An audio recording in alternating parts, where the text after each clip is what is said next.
What's up, y'all? It's Shuffle, and this is the revision of the Grave Robber Guide for Darkest Dungeon 2. Recently, or I should say about 6 months ago, she went through an overhaul, which changed her paths and some of her skills, and I was waiting a bit to see which other characters came next before I start remaking these, but since we have a lot of console players, I may as well do it now. Of course, at the top of the video, as always, if you are enjoying the content, make sure to punch the hell out of the like button or the subscribe button, preferably both, and leave your thoughts down below in the comments. If you want to support the channel or get more involved with the community, there are links for Discord, Twitter, Twitch, and Patreon below the video. The format is the same as before. We're going to talk about strengths, weaknesses, how to play the character, discuss the skills and paths, and then trinkets and team ideas to get you started. First, what is Grave Robber good at? This hasn't really changed, so she is still versatile in terms of what she can do. She has pretty good damage output. It's not amazing, but it's pretty good. She has a lot of survivability, and she can move around easily. Between her moves that have different ranges of attack and usability ranks, that makes it so she can always find something to do wherever she is on the field, and she's a really good character for helping to fix your team's position since she can move around a lot. However, you don't get the movement skills until you unlock her shrines, so make sure you do that if you want to invest in her. For survivability, she has access to dodge tokens, self-healing, and stealth, which is a really strong combination of stuff, which means that Grave Robber oftentimes is one of the last people to die on the team unless she just gets caught and gets ganked. For her damage output, it's got like a low floor, so she can notoriously hit for like 3 or 4 damage on a combo token, which hurts pretty bad. But with some scaling, you know, the crit tokens, the strength tokens, mastery and stuff like that, she can crit up to like the 40s with lunge. So she can put out some damage. It just takes a little bit of nurturing to get that. Next, what are the Grave Robber's weaknesses? The first is that you can only have one in the party. I'm kidding. It's actually that she is pretty hard to play at a higher level.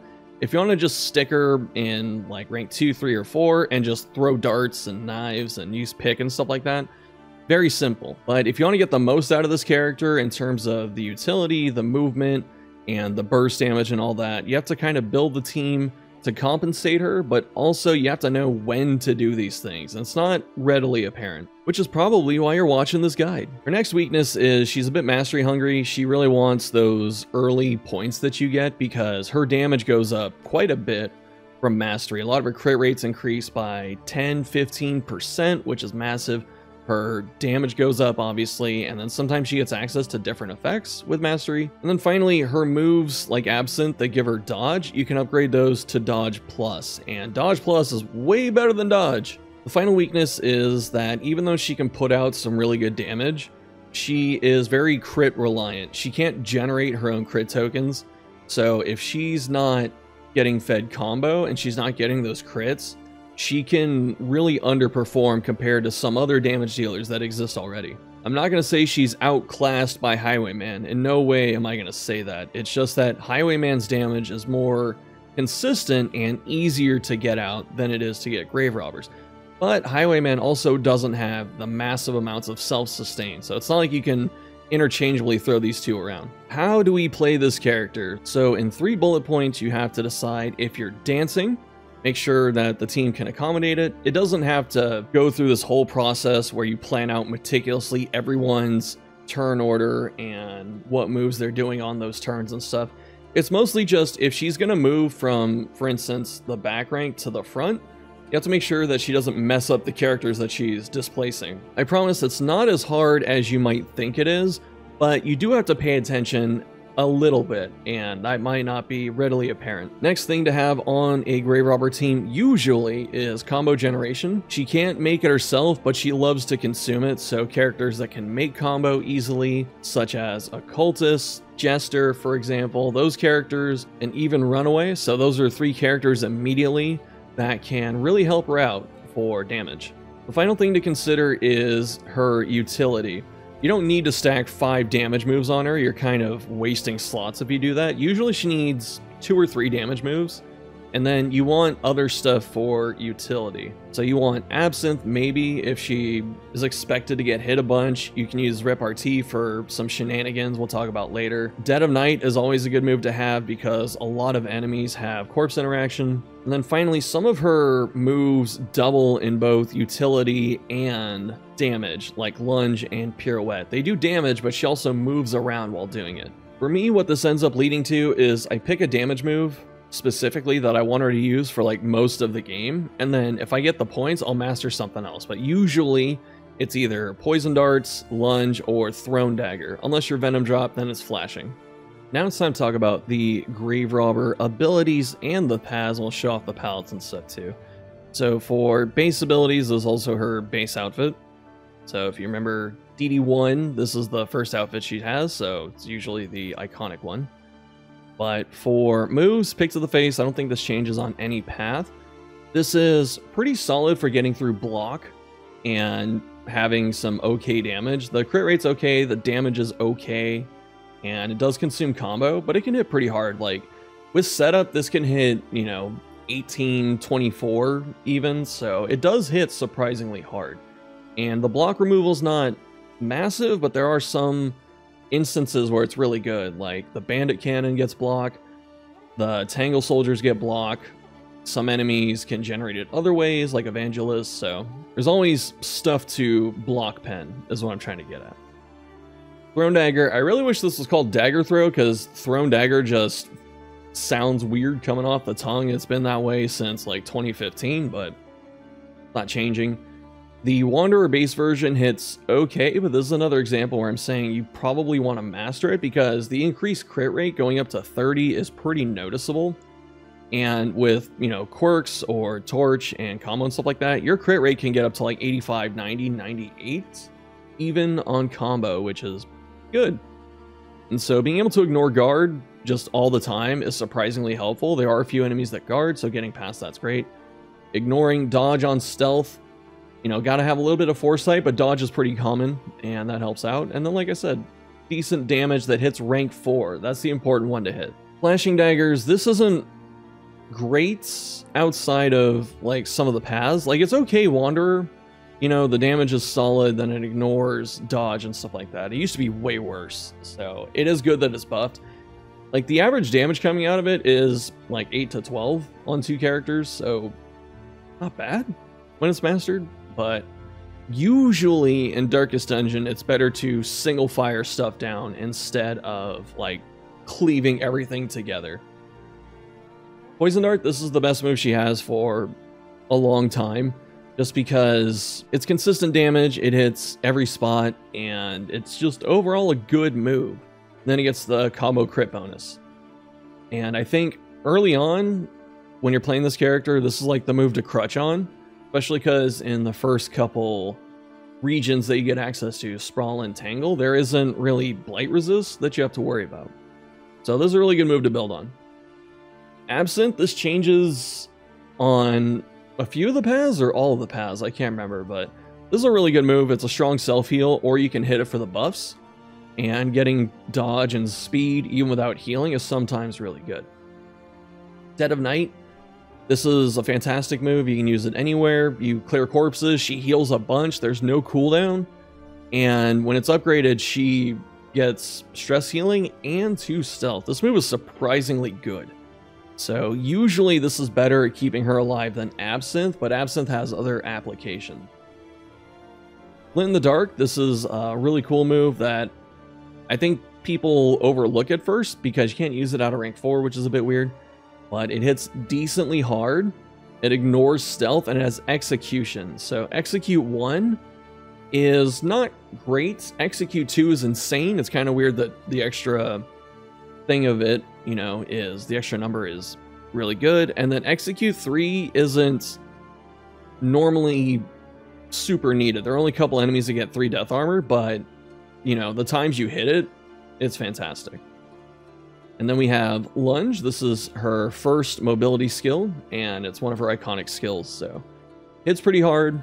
Can ignore dodge with stealth. Ignore block with stealth is actually really good, so you just get through like every defense that isn't guard.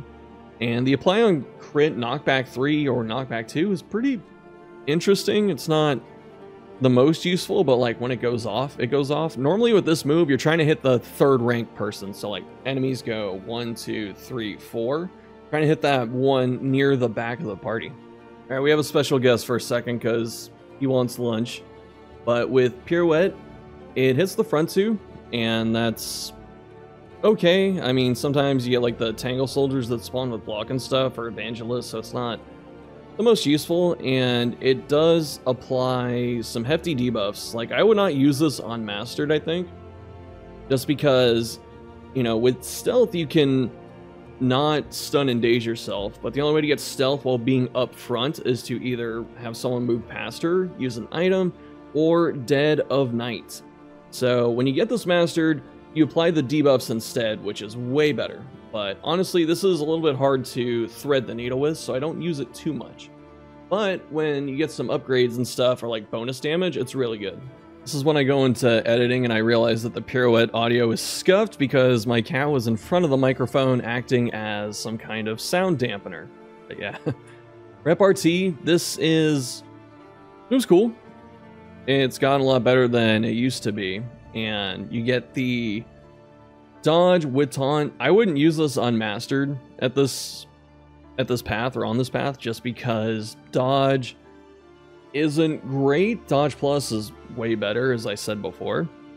And when it's mastered, you know, if you get attacked and missed and you had stealth first, you get this buff where whenever someone misses you, you get more dodge. So it can actually keep regenerating dodge, which is pretty nice. Don't use that too often, but again, it's one of those things like if you set it up and it works, then it's really cool. And finally, we have Shadow Fade, another iconic move on the character. This just moves you back 2 spaces and gives you stealth, and then when mastered, gives you strength. This is never bad to have, but I would wait till it's mastered, especially for like Wanderer, just because of the strength token. Without it, it's kind of whatever, but when you have the strength token, you can set up some plays, and that's pretty cool. So one of the common dance loops with the character is to Shadow Fade and then lunge, and then Shadow Fade and then lunge over and over. You probably start with lunge first, so turn 1 lunge and Shadow Fade, lunge, Shadow Fade, and you're just like stabbing everything over and over. For the Patheronis, we'll talk about the skills that change. Also, the Deadeye outfit is my favorite because I'm a huge weeb, and she gets kunai, which I love. Someone's gonna be in the comments, it's not kunai, bro, it's actually this other type of knife. Source, I'm a military historian. Okay, I get it. But with her new skills, so Throne Dagger, the changes, it gets a little more damage, and then when she crits, she gets speed, which helpful. She's also the fastest character in the game. She gets +2 speed off her altar, very important. But yeah, so you get 2 speed doing this, and then flashing turns into a hit on the back line, and it does a little more damage. So useful. There are some situations where being able to ping both things on the back line is very good. Urchins, certain boss fights, ninja pigs in the I was gonna say the Warrens, the sleuths that like to go into stealth, those are all good targets. Absinthe on this path, you get the crit stacking with it. And this isn't really great to do in a normal fights, like a road battle, resistance, and stuff like that. But boss fights, this pays off. So you can hit it early to get the crit bonus and the dodge, or you can wait till you need it, and then the crit's like an upside too. So this is pretty good. And then the last one is Rep RT, where instead of dodge generation, gain when missed plus crit. This is a bit harder to pull off, although she does get the 3 dodge plus coming out of stealth. So ideally, if you do hit this and you have Absinthe and stuff like that, I guess that's what you would do with something like this. I bit my tongue, but if you're fighting like a boss, you know, you could Rep RT in stealth, get the crit, and then chug Absinthe a bunch of times and keep getting crit and dodge. So every time you get missed, you get more crit. And this could probably get out of control really fast, but the issue is you're spending like 4 turns to do this. And normally you want to kill the boss, not keep stacking damage, because there's like a diminishing returns point where having more crit is probably doing less for you than just throwing damage. But that is Deadeye, and we'll talk about teams later. But Venom Drop, I don't know why the palettes aren't in the same order, but you get the green coat, looks pretty cool. And Venom Drop is a specifically flashing daggers path. So you get a bunch of things that change, but like Thrown Dagger, if they're blighted when mastered, you get them weakened. This isn't like the best thing because weaken on ordainment doesn't do much. I forget how it might just be like an additive property because they get like, you know, plus 40% damage, then you take off 50% damage, so you're essentially only taking off like 10% of their damage or something like that. I don't know. I forget, but weaken is not the best token to hit an enemy with, and if they're already blighted, you may as well just keep pumping out blight. You know, this doesn't like really out damage some like poison dart that much. But it's not bad. I guess you can keep something like permanently weakened. So if you've actually tried this, let me know. I don't think it's that good, but I'm definitely open to having my opinion changed. Flashing daggers, this is where Venom Drop does its damage, and you hit both units. If you're in stealth, you deal more blight. Otherwise, it's just like normal blight. And you want to be in stealth for this. So this is you hitting both enemies for 15 points of blight while stealth. And that's ignoring crits or other factors that happen. This is definitely worth using the first turn to go stealth. So this is, you can either Shadow Fade, which I would recommend, we'll show why, but Dead of Night also works. You really want to hit this as much as possible with this path. And if there's one character left, or there's a bigger threat somewhere else, like the back or the front, or even in the middle, then you spam Poison Darts. Again, if you're in stealth, it just does a ton of damage, man. Like, people sleep on how much damage this path puts out. It's very strong. That's all I gotta say. You lose the crit bonus on the combo tokens, but like, who cares? You know, your consistent damage is very high.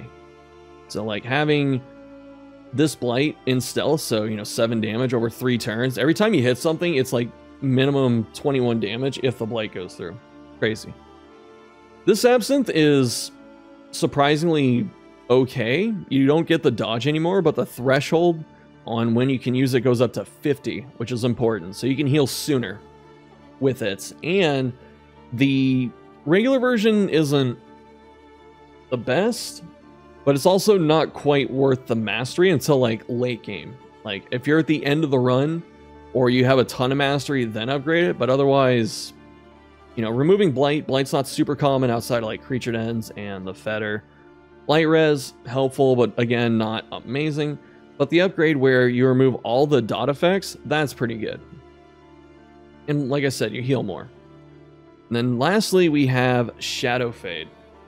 This is 9 times out of 10 your turn 1 with this character, just because of not only the bonus blight from throwing knives, but also having the res piercing.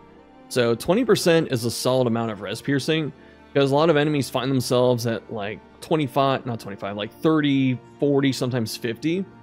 And being able to just get through that consistently really ups your damage. So it's usually good to Shadow Fade turn 1. Okay, she can use flashing in 4. I wasn't sure if she still could. But yeah, so that's Venom Drop. Very cool path. I don't run it enough. Mostly because my favorite path is Nightsworn. They get the full black outfit. Very cool. And Nightsworn is the movement path. So, again, Thrown Dagger changes. When you're in stealth, it ignores Riposte. Pretty sick. Riposte isn't too common, but the enemies that do have Riposte are very annoying and can be kind of strong. So being able to just go through it is great. Also, when you ignore a token like Dodge or Riposte, you also remove it. So if they have 2 Ripostes, congrats, they're at 1. Flashing Daggers gets a pretty cool glow up on the upgrade here. So if you're not mastered, it has a chance to get rid of stealth. If you are mastered, it doesn't. And so you can just keep cleaving the enemy team down. This is helpful sometimes depending on the fight, the build, stuff like that. So it's a solid amount of constant damage. Even though it does have a cooldown, but like her getting into stealth with this path is not an issue. Lunge is what you want on this path though. So you get the bonus damage in stealth, you get execute in stealth, and you can just hit really freaking hard. You don't go through block anymore, but it doesn't matter, right? You get so much damage off of this. And really, if you're going to play Nightsworn, you have to figure out how to make this work. You can go stealth and throw knives if you really need to. It works. It's cool. It's fine. But I think this path really opens up with lunge. So if you do run this, I actually master this first, or like by the next in, more times than not. Pirouette gets an interesting change. Again, we have it ignores block. That's actually pretty good for it, but you don't get the debuffs, which is fine. This is actually an upgrade in a lot of cases. And so you can open with this if you really want to, but you don't get stealth. So Shadow Fade's usually better.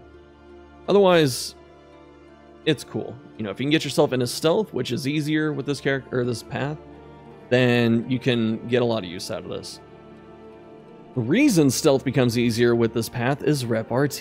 This goes from being like a dodge, I get buffed if you miss, to giving her stealth and applying taunt to another character.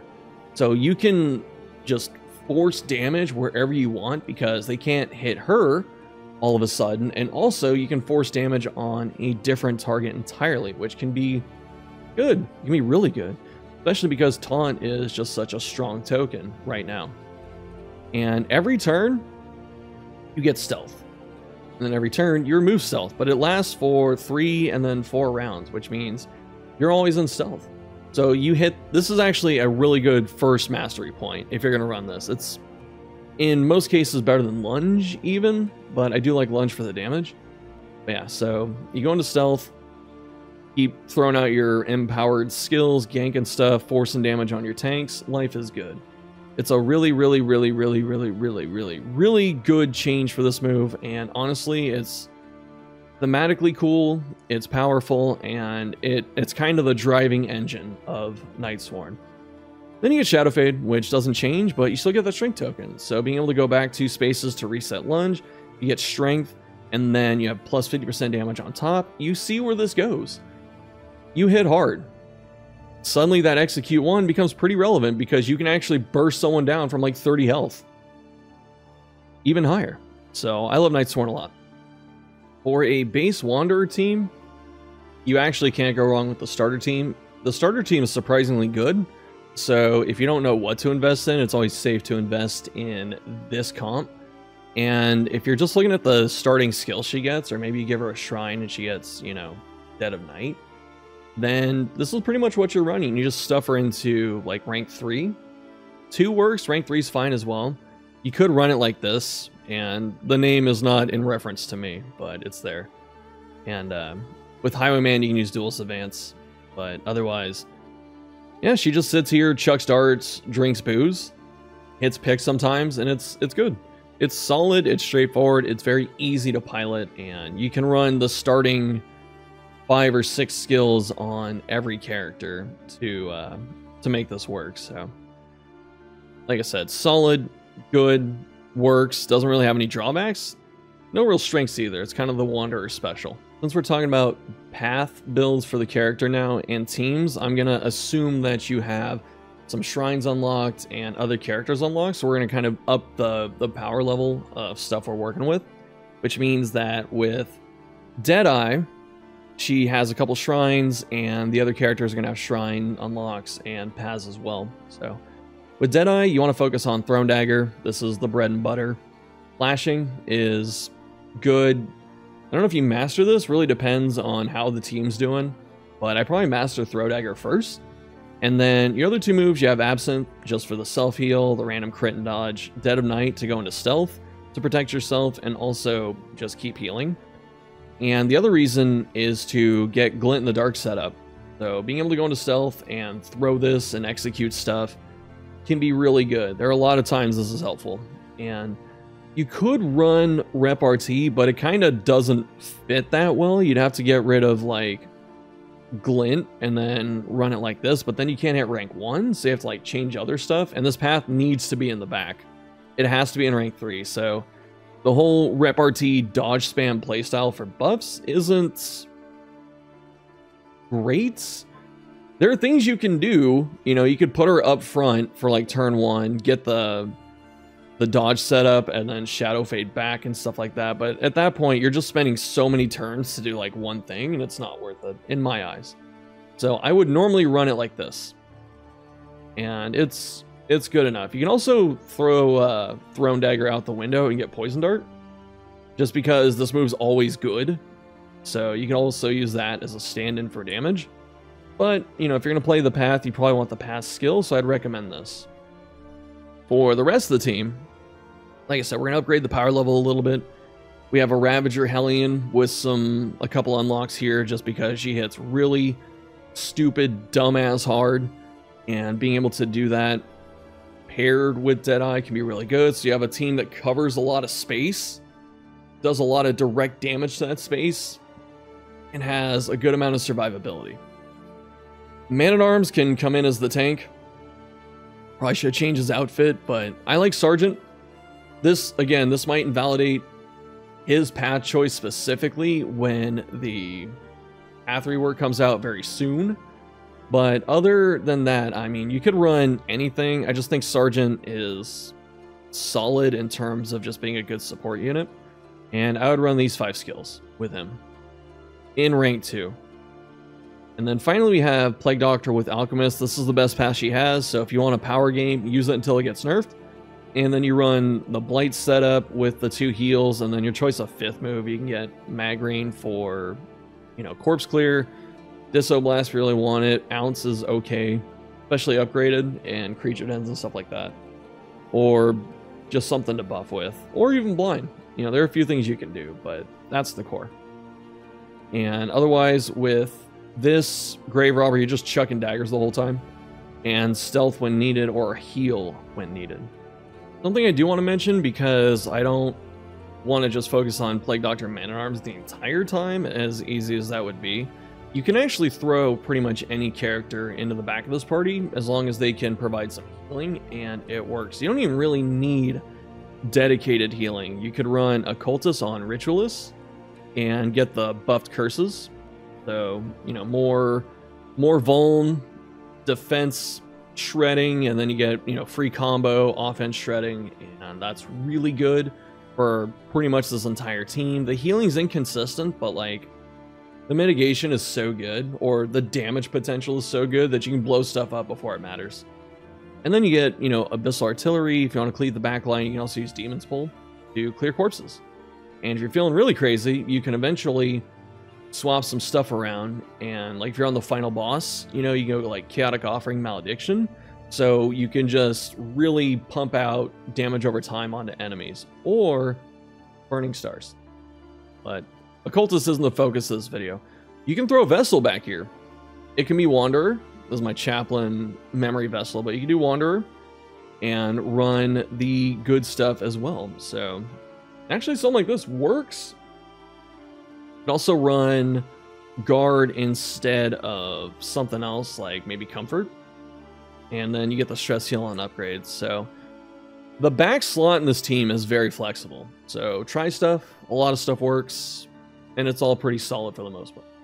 No pun intended, the Venom Drop team I'm going to recommend is sick. So there's a lot of Blights. And you get Flag. Because I know a lot of people like to use Flagellant. He's pretty cool. And this is a really good spot to make him shine, not just Venom Drop. And actually, we got to rearrange the order here. There we go. So something like that. And fun fact, actually, Rot Squad, I got this name in. Go me. But yeah, that's a throwback from DD1. You can't run 4 lepers. So I just picked leper and 3 people that can blight. But otherwise, for this team, I had to redo the skills. But yeah, I would run it in this order. Say you want to Shadow Fade turn 1. Get all the buffs we talked about. Don't really need to master it in this path, but she's faster than the whole team. So she should be going first most of the time, and then she Shadow Fades, and then you get this. And then once you're in this situation, you start chucking flashing daggers, and the team starts moving. So it takes her a second, like it takes her 1 turn to set up, but then after that, it's just like damage. And with the other characters, Alchemist PD shows up again, because we want as much Blight application as possible. I also like to run Sergeant for this team. Like I said, this is my favorite path, but also the damage over time res can be really helpful for characters like Flag, just so they don't get ganked at Death's Door. And just having that kind of mitigation is like proactive healing. It's random, but it does help. The star of the show is Flag, though. So we run Exanimate. This is his poison, his blight focus path. I have a Flag guide if you want all the ins and outs, which, you know, it's in the playlist for new player guides. Otherwise, we're focusing on getting as much blight up as possible, then using all of the good moves. We have Punish to hit rank 1. PD and Grave Robber are in charge of getting blight on rank 4, but you can hit all the other spots this way. We have Deathless, just because it's a good, consistent heal. Lash's Gift, this move is insane. It's just risky. This is why we don't want to have access to damage over time on our character if we can help it. So being able to stop that, get low health, heal a little bit, because this has no cooldown, no use limit. So we get low health a little bit, we get strength, crit, dodge if it's upgraded, and then we purge all the tokens and just smack shit. And yes, I did swear. We have Sepsis to capitalize on all that damage, so if there's a ton of blight, we do the cause of death cash out effect, where we just do a ton of damage because it's the remaining damage, and then we can heal a bit of HP. So if you have some other damage over time effect on the unit, you can end up killing them with this, which is cool because, you know, they die on their next turn.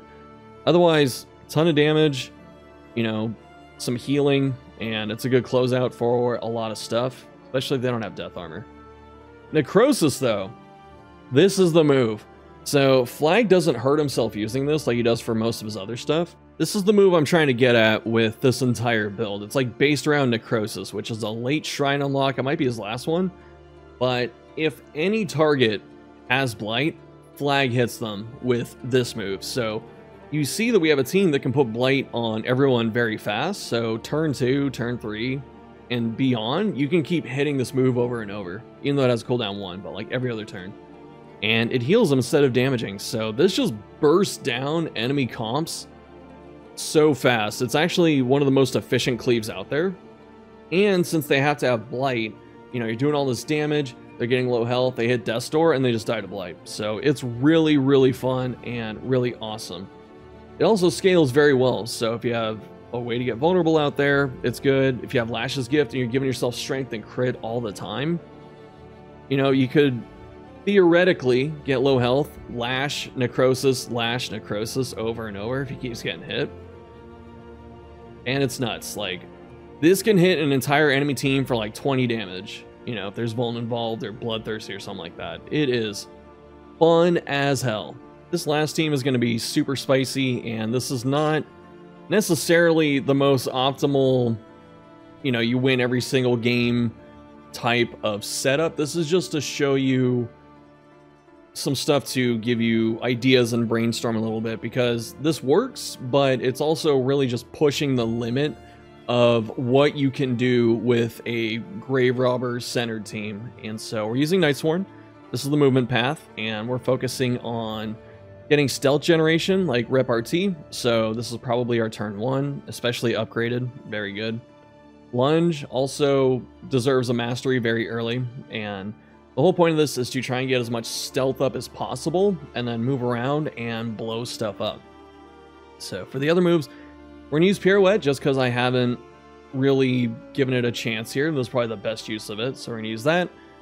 Thrown Dagger is to specifically hit rank 4. You could use Flashing, but I really want to make sure that you can hit rank 4 because that's an important spot to hit every turn and do some good damage. So that's there. Then we have Dead of Night because that's the other stealth ability. Although Absinthe is perfectly fine if you want to swap something out, so is Shadow Fade. But again, I'm trying to show you new stuff here.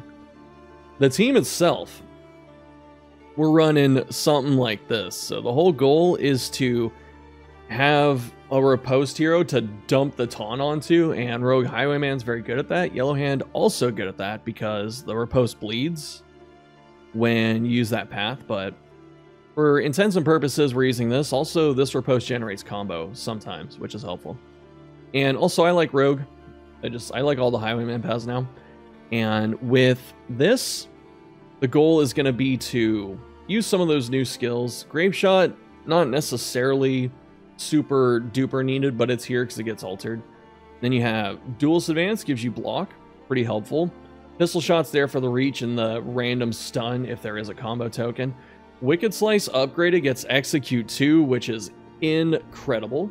And finally, we have Take Aim. A lot of people don't like the Rogue Take Aim for some reason because you don't make crit.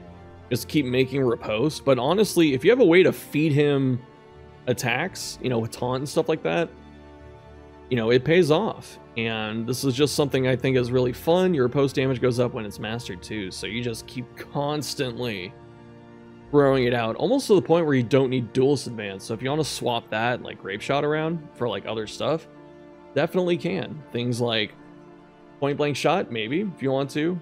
Highway Robbery, you know, you have to keep duels for Point Blank. Double Cross, more block and vuln the targets.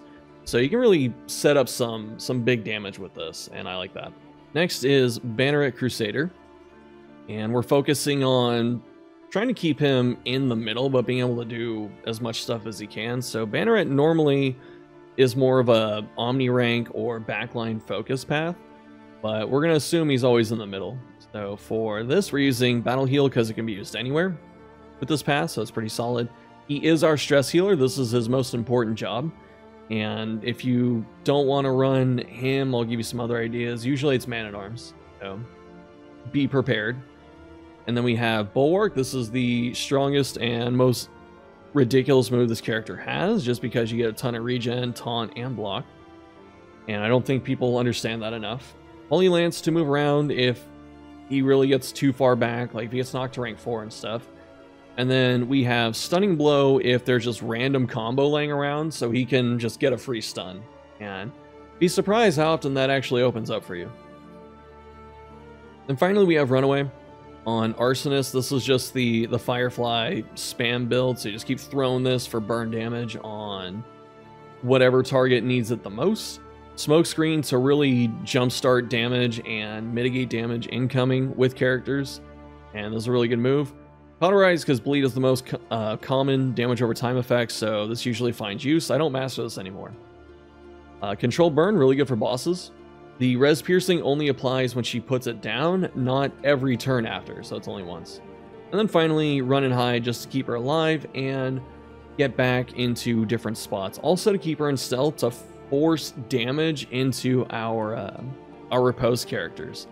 So you need the DLC for this version. And if you have the DLC and you want to do something actually ridiculous, you can run Intrepid Duelist. She gets some good buffs when she dodges, but also some huge drawbacks, like taking 40% more damage every time she dodges. So it can be kind of dangerous. But for something like this, you can run Flesh to open up and get into stance, but the most important thing you need here is meditation.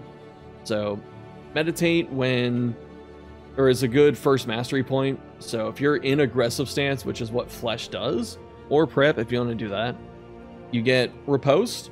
Again, same thing. We get Riposte and Dodge Plus. Dodge Plus much better than, you know, regular dodge. And we can also keep getting Dodge Plus off feints. And then we have Flick if we just need to, you know, randomly hit something and try and kill it. So there's some interesting stuff here. And then finally, Coup de Grace is to get rid of all those buffs and debuffs she gets. Mostly for the debuffs. If she has like plus 200% damage taken, you'll probably get rid of that at some point. It's a bit dangerous. But also we have a blind with Bonnie to help mitigate that. So, and you can also run like a double dodge tank setup if you wanted to, but you'd have to run Wander at that point, I think. So disregard. If you want to play something a bit safer, again, Man-at-Arms, always the fallback.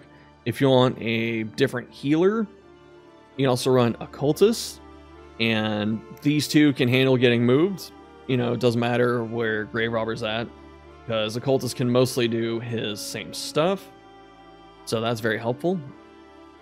And so you can move around like this, and the team stays in order and keeps firing. So you can also run, who is it? Vestal, if you want to do something like this too. So could go over this. I'd recommend keeping Bonnie or Plague Doctor just to make sure that you have some reach. You can also run it with who is it? With Hellion up front. Again, Ravager. You actually do this, and then so you're always moving people around, but the goal is to have a target for repartee. That's the thing you want to do at the start of every fight, or even in the middle of the fight. Next, you want a massive damage move like Lunge. Pirouette kind of helps too. So really, you just want to get Taunt on your riposte character first, or your tank, but I think it's more fun to get it to a riposte character who like counterattacks and stuff, and then you start pumping out damage. So this is overall a lot of fun, and I think this is the most interesting way for her to play, at least in my eyes. But you can keep it simple, or you can get it complicated. Either way, it should be fun. Trinkets are always fun to talk about because they usually alter the character's playstyle somewhat significantly, and it can make you try stuff that you haven't tried before. In the case of Grave Robber, for one of her trinkets, it kind of does that, the others not as much, but let's look at them right now. With Foreclosure Notice, this is pretty much you just go into stealth and get more damage, or if you're able to use Shadow Fade beforehand, if you have it unlocked, you also get rid of all your negatives, which can be really good for things like Blind and Weakness, or even Taunt if you don't want to be taunted at that time, so you don't get punched when you come out of stealth. The Trinket's good on most Grave Robber builds, not Venom Drop, but the other 3 paths, so Wanderer, Deadeye, and Nightsworn especially, it can do very well, but you do need Shadow Fade unlocked if you want the most benefit, because that's the easiest source of stealth outside of something like an item. Dead of Night is also an option for stealth, but you can't use Dead of Night on pretty much any boss in the game that's not like a mini boss that leaves a corpse. So getting any stealth value out of it is a bit difficult. His Ring's probably the easiest of her trinkets to use, and this is really good at the beginning of the game if she doesn't have a lot of shrine unlocks, because if she's able to dodge something, she marks it, or combos it rather, and you can follow up on your turn or use someone else to do some pretty good damage or whatever effects come off combo. Even if you can't set combo on someone, being able to get 10% extra crit with Pick to the Face is pretty good, especially early on, because that's one of the moves you hit a lot.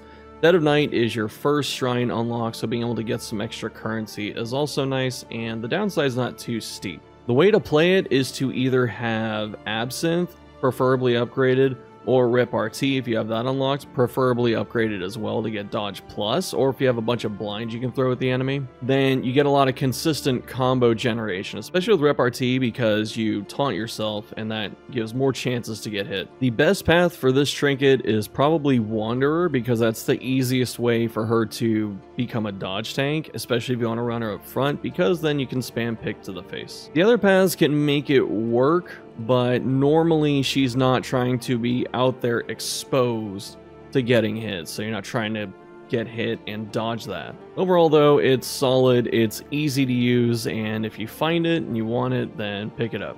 Stiff Drink is primarily for Venom Drop because you get the Absinthe that gives you Blight Resist and cures Blight, as well as the thing you want to do with Venom Drop is to hit Shadow Fade turn 1 to get all your bonuses.